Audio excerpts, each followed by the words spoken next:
This story is from a ranger who once led a trip to the top of Mount Sterling in North Carolina. It's a pretty tough climb to the top, and it's about 6 miles from the nearest road. He was hiking up the hill with 8 middle school kids and 1 other adult. Now, they were camped out on the top of the mountain, and the moon was full, so there's lots of moonlight.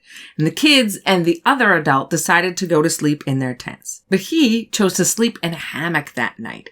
There was a book that he had that he was really into, so he wanted to go into the hammock and stay up late and read for a while. Now, around 10:30, he decides it's time to go to bed, so he switches off his headlamp, and he's looking around, and everything is kind of relatively lit up from the moonlight, and he's got a perfect view of the direction that they came up from the mountain and all of that vista scenery there. So he's laying there, soaking in the beauty of the scenery, and he notices something moving on the trail.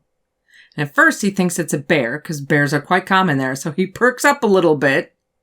But then he notices it's not a bear, it's a man. They're in the middle of nowhere, and there's a man hiking up the trail with no light and no gear. He sits there frozen as he watches this man hiking up closer and closer to their camp. The man arrived at the top of the mountain where all the campers were and just stopped.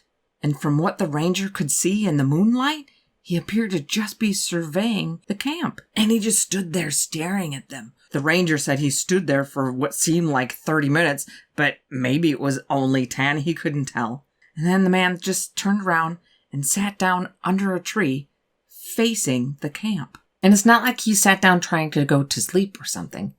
He sat down there and was staring at the camp. Now, the ranger didn't know what to do. He was just kind of frozen in his hammock. So he decided to just kind of wait it out and see what happens. So he just sat there staring at the guy who was staring at their camp. And this went on until about 3:30 in the morning. At that point, the man stands up, takes a few more minutes to survey the camp, and then turns around and heads back down the trail.